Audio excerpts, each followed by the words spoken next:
In this video, I'm going to show you how to turn on moderation assist on your Facebook profile, okay? This feature will enable you filter out comments.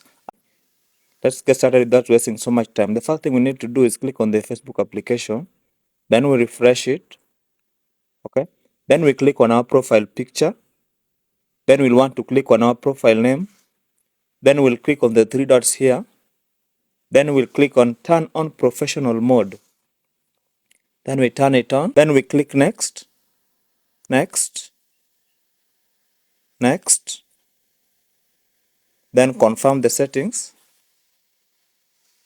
Okay, click the arrow back button.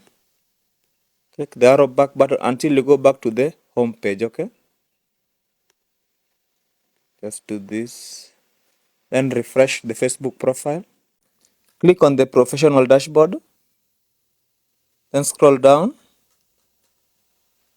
until you see this place for moderation assist. Click on it. Okay. Now here, you will filter out the comments that you don't want to appear on your post, okay? Okay, let's, for instance, here I have one filter. Author does not have any friends or followers.